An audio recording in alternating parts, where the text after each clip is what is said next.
الکریم واتقوا یوما لا تجزی نفس عن نفس شیئا ولا يقبل منها شفاعة ولا يؤخذ منها عدل ولا هم ينصرون صدق اللہ العظیم۔ درود پاک الصلاۃ والسلام علیک یا سیدی یا رسول اللہ وعلی آلک و صحابک یا سیدی یا حبیب اللہ، الصلاۃ والسلام علیک یا سیدی یا نبی اللہ وعلی آلک و صحابک یا سیدی یا نور اللہ۔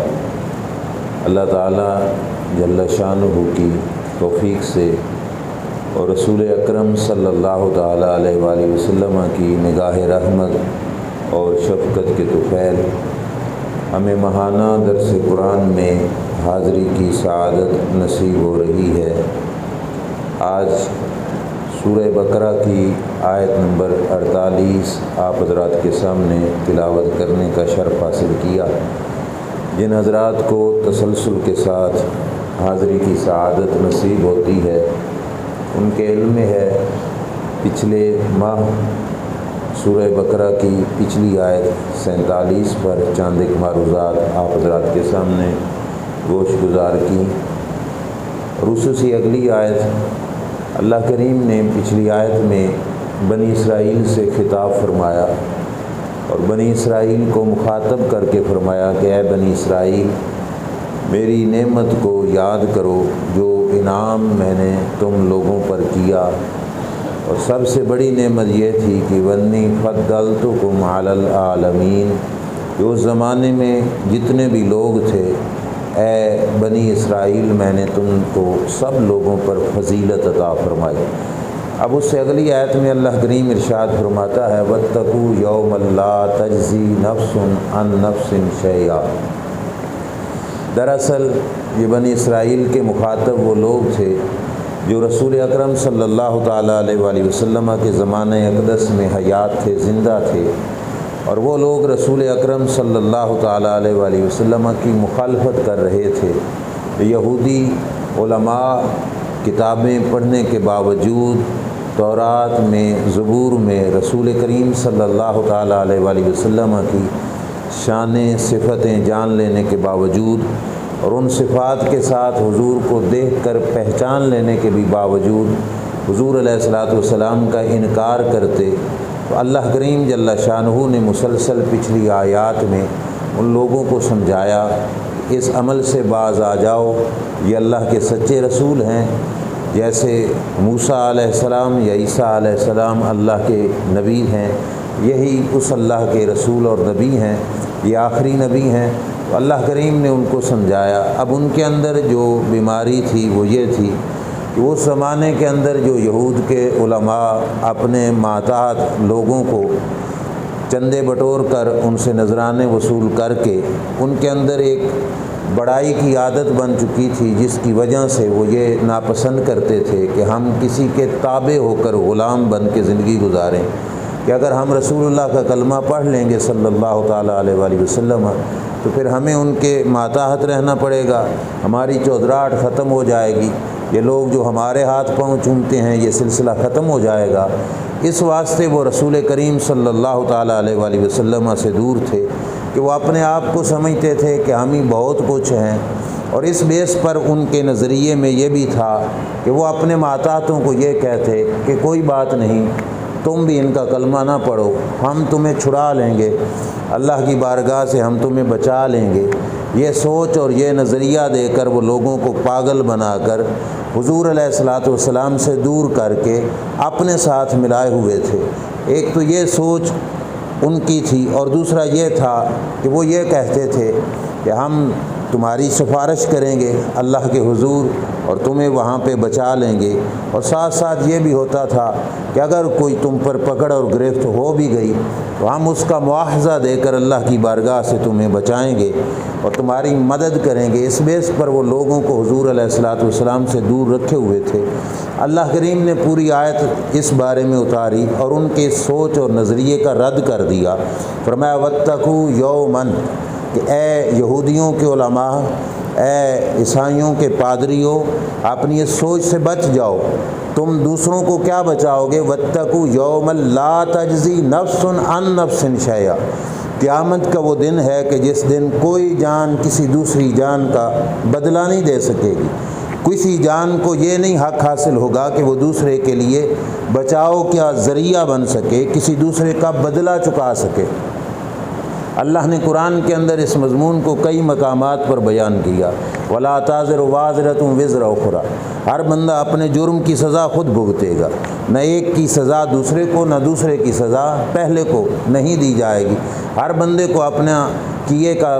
جواب خود دینا پڑے گا اللہ کے حضور۔ اللہ نے ان کو سمجھایا جنہوں نے حضور کو جان پہچان کر حضور سے دور ہٹے ہوئے تھے اور سمجھتے تھے کہ ہم اپنے ماننے والوں کو بچا لیں گے، تو اللہ نے فرمایا نہیں، قیامت کا وہ دن ہوگا جس دن تمہیں تو اپنی جان کی پڑی ہوگی، تم اپنے آپ کو کیسے بچاؤ گے؟ اس قیامت کے دن سے بچنا ہے تو آج اس محبوب صلی اللہ تعالیٰ علیہ وآلہ وسلم کے دامن اقدس سے وابستہ ہو جائیے، خود بھی وابستہ ہو اور اپنے وابستگان کو بھی ان سے وابستہ کیجیے، ان سے دور کر کے تم سمجھو کہ ہم انہیں بچا لیں گے، ایسا ہرگز نہیں ہو سکتا۔ اور فرمایا وَلَا يُقْبَلُ مِنْهَا شَفَاعَةٌ، کسی بھی جان سے کسی کی سفارش کو اللہ قبول نہیں فرمائے گا کہ تم یہ سمجھتے ہو کہ ہم ان سے ہٹ کر اپنا ایک بازار چمکائیں، اپنی ایک دکان چمکائیں، اور یہ سمجھتے ہو کہ ہم اپنا یہ بازار چمکا کر لوگوں کو یہ سوچ دیں گے کہ ہم تمہاری سفارش کر لیں گے۔ اللہ نے بتایا جب تک اس محبوب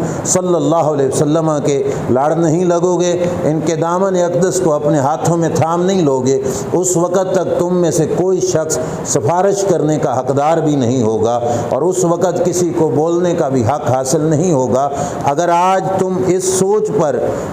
اور اس نظریے پر قائم ہو کہ ہم بچا لیں گے اور ان سے ہٹ کر دور رہ کر بچا لیں گے، رب فرماتا ہے نہیں، جب تک یہ نہیں ارشاد فرمائیں گے اس وقت تک کسی کی سفارش کو سنا تک بھی نہیں جائے گا۔ یوم یقوم الروح والملائکۃ صفا، اللہ فرماتا ہے وہ دن تو وہ دن ہے کہ جس دن فرشتہ جبریل بھی یوں ہاتھ باندھ کے کھڑا ہوگا اور کسی کو بولنے کی جرت و طاقت بھی نہیں ہوگی، لا یتکلمون، کوئی بول بھی نہیں پائے گا اللہ کے حضور۔ اللہ تعالیٰ کی ذات اتنے جلال میں ہوگی، الا من اذن لہ الرحمن، ہاں اس وقت وہی بول پائے گا جس کو اللہ کی طرف سے اذن اور اجازت ملے گی، اور وہ اذن اور اجازت والی ذات یہ ہے جن سے تم لوگوں کو آج دور کر رہے ہو۔ اللہ نے فرمایا آج اگر ان کے دامن سے وابستگی نہیں اختیار کرو گے تو قیامت کے دن تو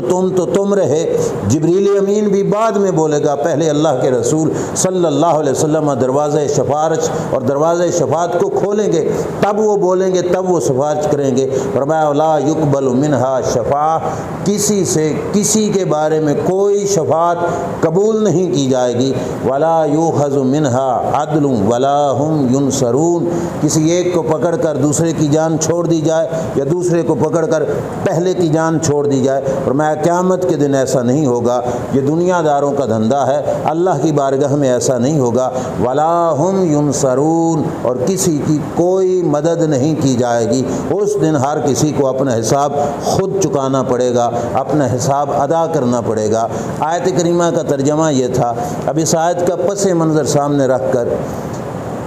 ذرا اپنے خیال کو، عقیدے کو اس آیت کریمہ کے سامنے رکھیے،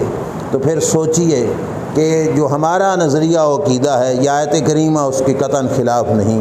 اللہ تو ان لوگوں کو مخاطب ہو رہا ہے کہ جو لوگ حضور سے دور کر کے اپنے آپ کو سمجھتے تھے کہ ہم بچائیں گے، یہ کہتے تھے اپنے مریدوں کو، اپنے متعلقین کو، اپنے ماننے والوں کو کہ ہم تمہاری سفارش کریں گے، اور یہ سوچ دیتے تھے کہ ہم تمہاری قیامت کو مدد کر لیں گے، یا یہ نظریہ دیتے تھے کہ ہم تمہارا بدلہ کسی اور کے ذریعے سے چکا دیں گے۔ رب نے فرمایا اس ذات سے دور کر کے تم یہ جتنی کچھ سوچیں کسی کو دے رہے ہو، اس کسی سوچ میں تم کامیاب نہیں ہو پاؤ گے۔ کامیابی اسی کو ملے گی جس نے پہلے دامن مصطفیٰ صلی اللہ علیہ وسلم کو اپنے ہاتھوں میں تھاما۔ جس وقت کسی نے حضور علیہ الصلوۃ والسلام کے دامن اقدس کو تھام لیا، اب یہ قرآن مجید کی آیت ان لوگوں کے لیے تھی جو حضور سے لوگوں کو دور ہٹاتے تھے، لیکن جو حضور کے دامن سے وابستہ ہو گیا وہ مقام ولایت پر فائز ہو یہ بہت اونچا مقام ہے، وہ مقام صحابیت پر فائز ہو یہ بھی بہت اونچا درجہ ہے، وہ قطبیت یا غوثیت کے مقام پر فائز ہو یہ بھی بہت اونچا درجہ ہے، وہ کوئی عالم دین ہو بہت اونچا درجہ ہے۔ میں ذمہ داری سے کہہ رہا ہوں، حدیث کی کتاب میرے پاس اس وقت بھی موبائل کے اندر موجود ہے، رسول اکرم صلی اللہ تعالیٰ علیہ وآلہ وسلم نے فرمایا میری امت کا وہ شخص، بلکہ شخص کا لفظ بھی یہاں پہ نہیں بولا جا سکتا، میری امت کا وہ بچہ، اور بچے کا لفظ بھی یہاں پہ حضور علیہ الصلوۃ والسلام نے کن لفظوں سے بولا؟ فرمایا بچہ بھی پورا نہیں، کچا بچہ، توجہ ہے، پورا مرد نہیں، پورا انسان نہیں۔ اب انسان کے بعد پھر اوپر درجہ وہ سٹیپ بائی سٹیپ میں عرض کروں گا۔ یہ بات تھی ان کی جو حضور کے دامن سے دور رہ کر اپنی سوچ میں کہتے کہ ہم تمہیں بچا لیں گے، رب نے ان کا رد کیا۔ جو حضور کے دامن سے وابستہ ہو وہ پورا انسان، پورا مرد، پورا بچہ نہیں۔ سرکار فرماتے ہیں جو کچا بچہ ماں کے بطن اور رحم میں ضائع ہو جاتا ہے اور اسے دنیا پہ ظہور بھی نہیں ملتا کہ دنیا پہ وہ آیا، اور وہ کچا بچہ ہی مر جاتا ہے، سرکار دو عالم صلی اللہ علیہ وسلم نے فرمایا کل قیامت کا دن ہوگا، اس کچے بچے کے اگر والدین کسی جرم کی وجہ سے جہنم میں جا رہے ہوں گے، اور یہ کچا بچہ چونکہ دنیا میں آیا ہی نہیں تھا اور یہ بچہ اللہ کے حکم سے جنت کی طرف جا رہا ہوگا، تو یہ کچا بچہ اپنے والدین کے حق میں رب کی بارگاہ میں جھگڑا کرے گا کہ یا اللہ میں اکیلے کیسے جنت میں جاؤں، میرے ماں باپ جہنم میں جا رہے ہوں اور میں جنت میں جا رہا ہوں، مولا ایسے نہیں ہو سکتا۔ اب حدیث پاک کے لفظ ہیں، کروڑوں ملا اس پر جو کچھ کہیں ہم ان کی زبان کو جھٹلا سکتے ہیں، سرکار کی زبان کے کسی ایک لفظ کو بھی جھوٹا نہیں کہہ سکتے۔ سرکار فرماتے ہیں بروز قیامت جب یہ بچہ اللہ کے حضور جھگڑا کرے گا، رب فرمائے گا ایھا السکت المراغم ربہ ادخل ابویک الجنہ، اے جھگڑالو بچے جا اپنے ماں کو بھی لے جا، اپنے باپ کو بھی لے جا، اور تینوں جنت میں داخل ہو جاؤ۔ اب آپ بتاؤ یہ آیت کریمہ واتقوا یوما لا تجزی نفس عن نفس شیئا، کوئی جان کسی جان کا بدلہ نہیں بنے گی۔ یہ کن لوگوں کی بات ہے جو حضور سے دور رہ کر اپنا سب کچھ چمکائیں کہ ہم بڑے ہیں، تو رب نے فرمایا خبردار، تم اپنا آپ نہیں بچا سکو گے، تم اپنے بل بوتے پہ کسی اور کو کیسے بچا سکو گے۔ لیکن جو حضور سے وابستہ ہو گیا، سرکار کا غلام بن گیا، سرکار کا تابع دار بن گیا، حضور کا ماتحت ہو گیا، حضور کے دین پہ عمل کرنے والا ہو گیا، فرمایا اس امت کی یہ شان ہے کہ اس نسبت کی وجہ سے اس کا پورا انسان تو پورا انسان رہا، اس امت کا کچا بچہ بھی اپنے والدین کو رب کی بارگاہ میں عرض گزار ہو کر اللہ کی بارگاہ سے اپنی عرضی قبول کروا کے اپنے ماں اور باپ کو جنت میں لے کے جائے گا۔ ایھا سکت المراغم ربہ،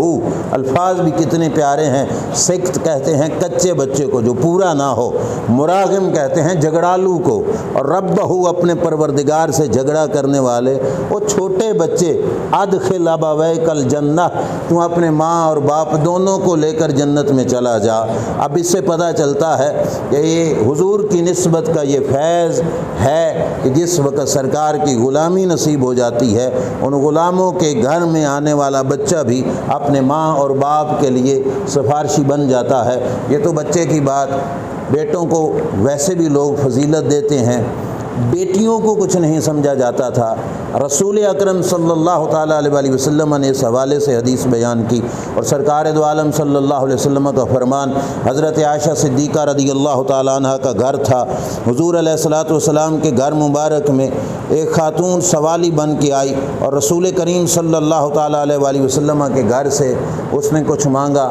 آگے گھر میں حضرت عائشہ صدیقہ موجود تھیں، انہوں نے پورے گھر کی تلاشی لی، سارے کونے چیک کیے، پورے گھر سے فقط 2 کھجوریں ان کو ملیں، انہوں نے وہ بلکہ 1 کھجور ملی، انہوں نے وہ 1 کھجور اٹھائی اور اس سوالی عورت کو دے دی۔ اس سوالی عورت کے ساتھ 2 بیٹیاں تھیں، اس نے آدھی آدھی کھجور اپنی بچیوں کو دی اور خود کچھ نہیں کھایا۔ اما عائشہ صدیقہ حیران ہوئی کہ دستور ہے انسانیت کا، بشر کا مزاج ہوتا ہے کہ ہر کوئی اپنے پیٹ پہ ہاتھ مارتا ہے، کوئی کسی کے کام تو نہیں آتا۔ یہ عجیب خاتون ہے کہ ایک کھجور میں سے خود کچھ نہیں کھاتی اور بچیوں کو دے دیتی ہے۔ رسول اکرم صلی اللہ تعالیٰ علیہ وسلم گھر میں تشریف لائے۔ حضرت عائشہ کے چہرے پر حیرانگی ہے۔ حضور نے پوچھا کیوں حیران ہو؟ تو عرض کرتی ہیں یا رسول اللہ یہ معاملہ دیکھا کہ جن بچیوں کو لوگ زندہ درگور کرتے تھے، جن کے نام پر والدین اپنے سر شرم سے جھکا لیتے تھے کہ ہمارے گھر میں بچی کی ولادت کیوں ہوئی، آج یہ دیکھا کہ وہ خاتون اپنی بچیوں کو کھجوریں دے رہی ہے اور خود کچھ نہیں کھا رہی۔ تو سرکار دو عالم صلی اللہ علیہ وسلم نے فرمایا اے عائشہ گواہ ہو جاؤ، یہ خوشخبری قیامت تک کے امتیوں کے لیے ہے۔ فرمایا میرے جس امتی کو اللہ 2 بیٹیاں دے کر آزمائے، جس امتی کو رب 2 بیٹیاں دے کر آزمائے، یہ آزمائش ہوتی ہے اولاد اگر بچیوں کی صورت میں ہو۔ سرکار فرماتے ہیں رب آزمائے اور وہ رب کی اس آزمائش پہ پورا اترے، بچیوں کو سر کا درد نہ سمجھے، اپنے لیے زحمت نہ سمجھے، اپنے لیے بوجھ نہ سمجھے، اور یہ سمجھ کر کہ وہ پرائے گھر کی امانت ہیں ان کو اپنے گھر میں تنگ اور ذلیل نہ کرے، بلکہ ان کو عزت کے ساتھ ان کی پرورش کرے، ان کو پالے اور ان کے علم کی اور ان کے تعلیم اور ادب کی، غیرت کی، شرم کی، حیا کی، پردے کی جو ساری ضرورتیں ہیں وہ اس کی پوری کرے۔ سرکار دو عالم صلی اللہ علیہ وسلم فرماتے ہیں کل بروز قیامت اگر اس کا باپ کسی عمل کی وجہ سے جہنم اس پر واجب ہو چکی ہوگی، فرمایا یہ 2 بچیاں کیا کریں گی، کنّا لہو سترم من النار، یہ 2 بچیاں جہنم کے سامنے رکاوٹ بن کر اپنے جہنمی باپ کو جہنم سے بچا کر جنت میں لے کے جائے۔ وَاتَّقُوا يَوْمًا لَا تَجْزِي نَفْسٌ عَن نَفْسٍ شَيْئًا، کوئی جان کسی جان کو کوئی بدلہ نہیں دے پائے گی۔ یہ ان کی بات ہے جو حضور سے دور رہ کر اپنا منوا کر اپنا آپ منوا کر یہ سمجھتے ہیں کہ ہم تمہیں بچا لیں گے، یہ ان کی بات نہیں۔ جو حضور کے دامن سے وابستہ ہو جائیں، وابستہ اگر ایک خاتون اور بچیاں ہو جائیں تو وہ بھی جہنمی باپ کو جہنم سے بچا لیتی ہیں۔ یہاں پہ بچیوں کے بعد اب وہ حدیث جو رسول اکرم صلی اللہ تعالیٰ علیہ وآلہ وسلم نے بڑے مجمع میں بیان کی، اللہ کے رسول صلی اللہ تعالیٰ علیہ وآلہ وسلم نے ارشاد فرمایا، ترمذی شریف کی حدیث ہے، سرکار نے فرمایا جس بندے کے 2 بیٹے بچپن میں فوت ہو گئے، ابھی بلوغت کو نہیں پہنچے، ابھی کام کاج کاروبار کی عمر کو نہیں پہنچے کہ باپ ان کے ہاتھ کی کمائیاں کھا سکتا، ابھی ان کی کچی عمر تھی اور کچی عمر میں فوت ہو گئے، پیچھا تھا بچہ بھی کچا تھا، اب یہ ہے کہ وہ پیدا تو ہوئے، دنیا پہ کچھ وقت گزارا، لیکن وہ بڑی عمر کو بلوغت کو نہیں پہنچے۔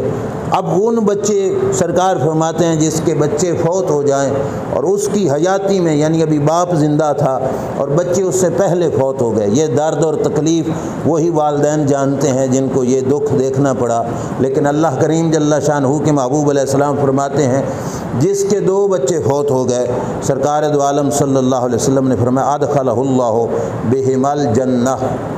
اللہ اس باپ کو ان 2 بیٹوں کے طفیل جنت عطا فرمائے گا۔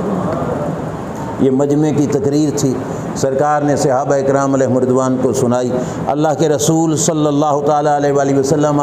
گھر تشریف لے کے جاتے ہیں، حضور کی زوجہ محترمہ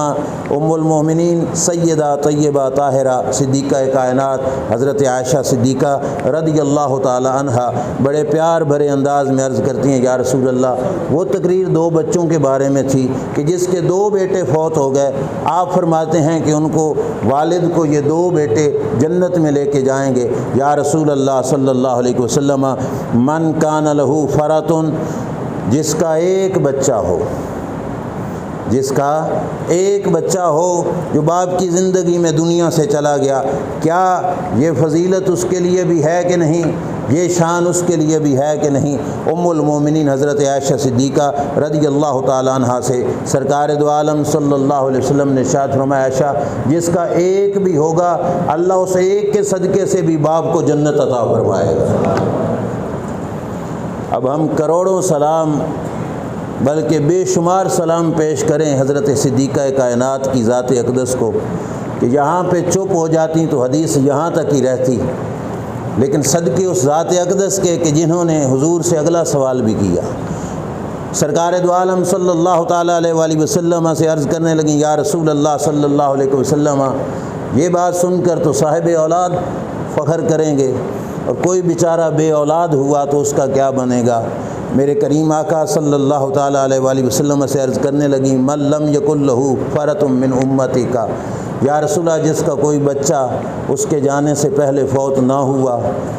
اس کی اولاد یا تھی نہیں یا تھی تو اس سے پہلے نہ گئی، یا رسول اللہ صلی اللہ علیہ وسلم اس کا کیا بنے گا؟ تو سرکار دو عالم صلی اللہ علیہ وسلم نے فرمایا انا فرط امتی لن یصابوا بمثلی، فرمایا میں اپنی ساری امت کی سفارش کروں گا۔ بیٹے کے جانے کا دکھ باپ کا ہوا، دو بیٹوں کے جانے کا دکھ باپ کو ہوا، اس دکھ کے بدلے میں رب نے اس کو جنت عطا فرمائی، اور فرمایا جن کے محبوب صلی اللہ علیہ وسلم دنیا سے پردہ کر کے گئے، فرمایا بیٹوں کا دکھ اپنا اور میرا دنیا سے جانا میری امت کے لیے کتنا اندوہناک ہے، کتنا دردناک ہے، اور میرے دنیا سے پردہ فرما جانے کا میرے امتی کو جو درد ہے، اللہ اس کے توفیل مجھے اپنی امت کے حق میں سفارشی بنائے گا، اور میں پھر اس امتی کی سفارش کروں گا جس کا کوئی بیٹا نہیں ہوگا، رب اسے میرے صدقے سے جنت عطا فرمائے گا۔ واتقوا یوما لا تجزی نفس عن نفس شیئا، کوئی جان کسی کے کوئی کام نہیں آئے گی۔ یہ ان پادریوں کی بات تھی، یہ ان پوپ لوگوں کی بات تھی، یہ ان یہودی علماء کی بات تھی جو اپنے بیس پر کہ حضور سے ہٹا کر اپنے ساتھ لگانے والے تھے، لیکن جو حضور سے وابستہ ہیں، اللہ کے رسول صلی اللہ تعالیٰ علیہ وآلہ وسلم نے ان کے حوالے سے ایسا عظیم وضاحت فرما دی کہ یہ لوگ کبھی بھی رسول کریم صلی اللہ تعالیٰ علیہ وآلہ وسلم کی بارگاہ سے محروم نہیں ہوں گے۔ صرف یہاں تک ہی نہیں، جن عمر کے جس حصے کو گھر کے بزرگ پہنچ جائیں اور بال سفید ہو جائیں، رسول کریم صلی اللہ تعالیٰ علیہ وآلہ وسلم دیکھو نا، کچا بچہ وہ بچا رہا ہے، دو بیٹے بچا رہے ہیں، ایک بیٹا بچا رہا ہے، دو بچیاں بچا رہی ہیں، حضور علیہ الصلاۃ والسلام کی ذات اقدس سفارشی بن رہی ہے۔ اب اس کے ساتھ ساتھ دیکھیے کہ رسول کریم صلی اللہ علیہ وسلم اپنی امت کے جو افراد ہیں ان کو ان کے عمر کے ہر حصے میں ان کو دوسروں کے لیے نعمت قرار دیا تاکہ لوگ کسی بھی عمر کے حصے میں پہنچ کر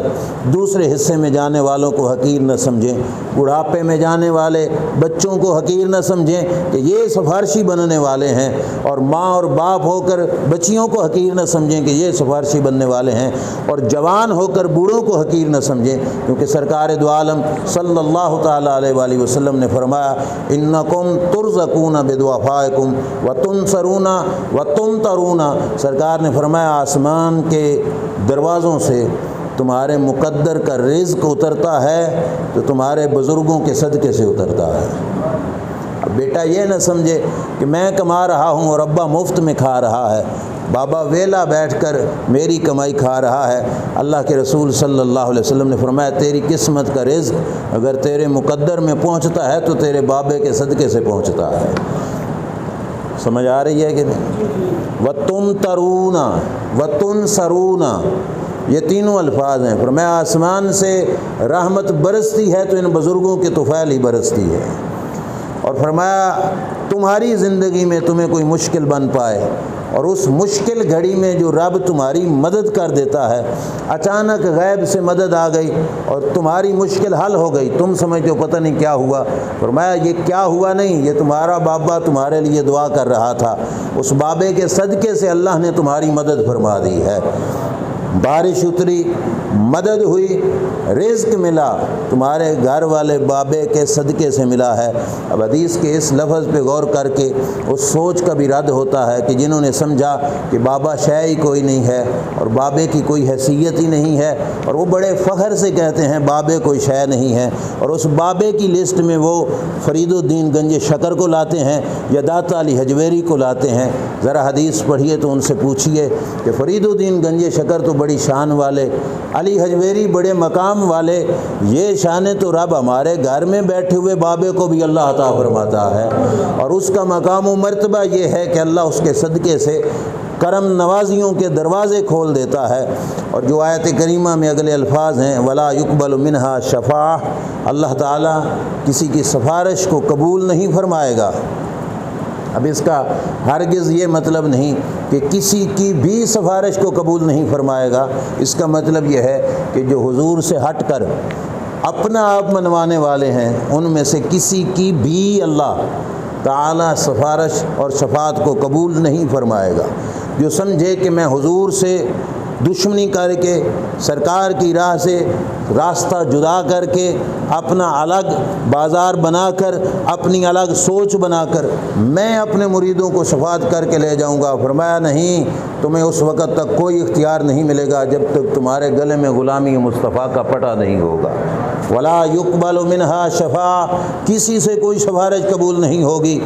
ہاں اس کی ہو جائے گی قبول جو غلام مصطفیٰ ہو صلی اللہ تعالیٰ علیہ وآلہ وسلم، حضور کی غلامی میں آ جائے تو پہلے عرض کر چکا ہوں وہ کس درجے میں بھی ہو اللہ کریم اس کے صدقے سے اس کی سفارش اور شفاعت فرما دے گا۔ لیکن جو حضور علیہ الصلوۃ والسلام سے دور ہٹ کے اپنا آپ کہے کہ میں کروں گا ایسے، فرمایا یہ بندہ کچھ نہیں کر پائے گا۔ لا یقبل منہا شفاعتن، کسی کی سفارش کو اللہ تعالیٰ قبول نہیں فرمائے گا۔ اب اتنی آیت پڑھ کر اگر کوئی شخص مطلقاً شفاعت کا انکار کرے کہ بروز قیامت کے دن کوئی کسی کی سفارش نہیں کرے گا، وہ بالکل غلط ہے۔ مسلم شریف کی حدیث ہے قیامت کا دن ہوگا، سورج سوا نیزے پہ آ کے آگ برسا رہا ہوگا، یہ سارے لوگ اس زمین پر جمع ہوں گے، قبروں سے لوگ باہر نکل آئیں گے، ساری امتیں ہوں گی، یہ امت بھی وہاں پہ جمع ہوگی۔ رسول کریم صلی اللہ علیہ وسلم فرماتے ہیں سارے لوگ گھبراہٹ کے اندر پریشانی کا عالم ہوگا اور سب لوگ سوچ رہے ہوں گے ہائے کیا بنے گا آج کے دن، اتنا لمبا دن کہ ختم ہونے کو بھی نہیں آ رہا، اور اتنی سخت گرمی کہ پسینے کے اندر انسان خود ڈوبے جا رہے ہیں۔ اس پریشانی کے عالم میں یہ کل کائنات بھری ہوئی ہے۔ اللہ کے محبوب صلی اللہ علیہ وسلم فرماتے ہیں یلہمون لذالک، اللہ ان لوگوں کے دل میں خود ایک بات ڈالے گا۔ تو جو ہے دل میں بات کس نے ڈالی؟ بولیے کس نے؟ اللہ نے۔ وہ بات کیا تھی؟ توجہ سے سننا۔ ولا یقبل منہا شفاعہ کا ترجمہ کرنے کے لیے یہ حدیث پاک سامنے رکھ کر، یعنی سرکار کی گفتگو سامنے رکھ کر اس کا ترجمہ کیجئے کہ اگر کوئی کسی کی شفاعت نہیں کرے گا، یہاں پر اللہ کیا دل میں ڈال رہا ہے؟ مسلم شریف کی حدیث سرکار فرماتے ہیں رب دل میں ڈالے گا او میرے بندو، آج تمہارا عقل کہاں گیا؟ آج تمہاری سوچ کہاں گئی؟ دنیا میں تمہارا کوئی کام پھنس جاتا، تم پہ کوئی مشکل آ جاتی، تمہیں کوئی پریشانی لائق ہو جاتی تو تم کسی نہ کسی کی سفارش کراتے، کسی سفارشی کو پکڑ کر ساتھ لے جاتے تاکہ تمہاری مشکل دور ہو جائے۔ آج اس مشکل میں پھنسے ہو تو کیوں نہیں تمہاری عقل کام کر رہی کہ تم آج کے دن بھی کوئی سفارشی ڈھونڈو جو تمہاری سفارش کرے اور تم اس مشکل کی گھڑی سے بچ جاؤ۔ دل میں بات کس نے ڈالی؟ اللہ نے۔ یہ بات ذہن میں رکھنا، نتیجہ اس پہ نکلے گا کہ اللہ دل میں ڈال رہا ہے کہ کوئی نہ کوئی کیا ڈھونڈو، سفارش کوئی کر ہی نہیں سکتا تھا، شفاعت کا حق بھی کسی کے پاس نہیں تھا، تو پھر اللہ نے یہ بات دل میں ڈالی ہی کیوں؟ سب کے دل میں یہ بات ڈالے گی، پھر سارے مل کر مشترکہ میٹنگ کریں گے کہ ہم کیا کریں، آج کس کو سفارشی بنائیں۔ سب کی مشترکہ آواز یہ ہوگی کہ چلتے ہیں، جو ابو البشر ہیں، سارے انسانوں کے باپ ہیں، ہم سب کے باپ ہیں، حضرت آدم علیہ السلام، اللہ نے فرشتوں سے ان کو سجدہ بھی کروایا، وہ مسجود ملائکہ بھی ہیں، ان کو علمی فضیلت بھی عطا فرمائی کہ فرشتوں سے بڑھ کر ان کو علم بھی عطا فرمایا۔ آج ان کو باپ سے بڑھ کر اولاد پر کون شفیق ہوتا ہے؟ وہ ہمارے باپ ہیں، آؤ سارے ان کی بارگاہ میں چلتے ہیں، سارے مل کر حضرت سیدنا آدم علیہ السلام کی بارگاہ اقدس میں حاضر ہوں گے کہ آپ ہماری شفاعت کیجئے۔ تو حضرت آدم علیہ السلام فرمائیں گے آج اللہ کی ذات بڑے جلال میں ہے، میں نہیں بولتا اور میں اللہ کی بارگاہ میں کچھ نہیں کہوں گا، جس کام کے لیے تم میرے پاس آئے ہو لست لہا، میں اس کام کے لیے نہیں ہوں، میرے ذمے اور میرے اختیار میں اور میرے حوالے سے یہ بات نہیں ہے۔ آج جاؤ تم کسی اور کے پاس، ابراہیم علیہ السلام کے پاس، نوح علیہ السلام کے پاس، موسیٰ علیہ السلام کے پاس، عیسیٰ علیہ السلام کے پاس، ان سب حضرات کے پاس پھر کے کہیں بات نہیں بنے گی تو عیسیٰ علیہ السلام آخر پہ فرمائیں گے کہ میں نہیں کچھ کہوں گا۔ اگر آج اس معاملے میں سفارشی ڈھونڈنا ہے تو جاؤ حضرت محمد مصطفیٰ صلی اللہ تعالیٰ علیہ وآلہ وسلم کے دروازہ اقدس پر۔ ولا یقبل منہا شفاعہ، کسی کی سفارش قبول نہیں کی جائے گی جب تک میرے محبوب صلی اللہ علیہ وسلم نہیں بولیں گے۔ یہ حکم ان کے لیے ہے جو حضور سے جدا ہیں، جو حضور سے وابستہ ہیں۔ جب حضور دروازہ کھول دیں گے تو امت کا بچہ بھی اپنے بڑوں کے حق میں سفارشی بنے گا، بوڑھا اپنی اولاد کے حق میں سفارشی بنے گا۔ حضور علیہ السلام کے پاس جس وقت جائیں گے سرکار دو عالم صلی اللہ تعالیٰ علیہ وآلہ وسلم فرمائیں گے، سب نے کہا لست لہا، میں اس کام کے لیے نہیں ہوں، اور حضور فرمائیں گے آنا لہا، اس کام کے لیے تو ہوں ہی میں، اس کام کے لیے تو اللہ نے انتخاب ہی میرا ہی فرمایا ہے۔ سرکار اپنی مزار اقدس سے اٹھیں گے اور سرکار دو عالم صلی اللہ علیہ وسلم اللہ کے حضور سر بسجود ہوں گے، اللہ کی بارگاہ میں عرضی کریں گے۔ اب یہ بات انجیل کے اندر ہے کہ جس وقت سرکار دو عالم صلی اللہ علیہ وسلم اللہ کے حضور سر رکھ کر عرض گزار ہوں گے۔ اب یہ قیامت کے دن کا منظر الہامی کتاب کے اندر جو آج تک چھپ رہی ہے اس کے اندر بھی ہے۔ سرکار اللہ کے حضور عرض گزار ہوں گے کہ مولا، جب سب سے پہلے تو نے میری ذات کو بنایا، نور پاک کو بنایا، اور یہ وہ وقت کہ جب کوئی بھی نہیں تھا، کوئی دوسرا نہیں، فقط نور مصطفیٰ ہے، یہ ذات خدا ہے۔ اللہ نے نور مصطفیٰ کو پیدا فرما کے کیا فرمایا تھا؟ انا و انت و ما سواک خلقت لاجلک، اے محبوب میرا مقصود تیری ذات ہے، میرا مقصود تیری ذات ہے، اور اے محبوب تیرے سوا جو کچھ بھی بناؤں گا وہ میں تیری وجہ سے بناؤں گا، تیری خاطر ہی بناؤں گا، میرا مقصود اصلی تو ہے اے محبوب، باقی سب کچھ سارا جہاں جو کچھ بھی بنے گا محبوب تیری ذات کے لیے ہی بنایا جائے گا۔ انجیل میں ہے کہ حضور علیہ الصلوۃ والسلام جو سب سے پہلے بات اللہ نے کہی جب صرف ذات خدا ہے یا نور مصطفیٰ ہے، کوئی تیسرا نہیں ہے، رسول کریم صلی اللہ علیہ وسلم اس وقت قیامت کے دن سجدے میں سر رکھ کے عرض گزار ہوں گے، مولا تو نے مجھے کہا تھا نا کہ میرا مقصود تیری ذات ہے، باقی سب کچھ تیری وجہ سے بنا رہا ہوں، اگر آج سب کچھ میری وجہ سے بنایا ہے تو میں دعا کرتا ہوں ان سب کو میری وجہ سے رہائی بھی عطا فرما دے۔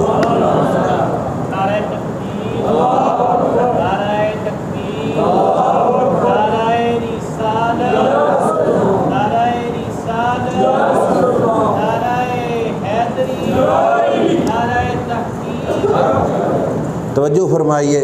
اب یہاں پہ اگلی بات تھوڑی ہاضمے کو تیز کر کے سمجھنے والی ہے کہ رسول کریم صلی اللہ علیہ وسلم یہ عرض گزار ہوں گے تو وہاں پہ ہے جیسے محب اور محبوب، دو محبت کرنے والے آپس میں ایک دوسرے کے ساتھ خوش طبعی کرتے ہیں،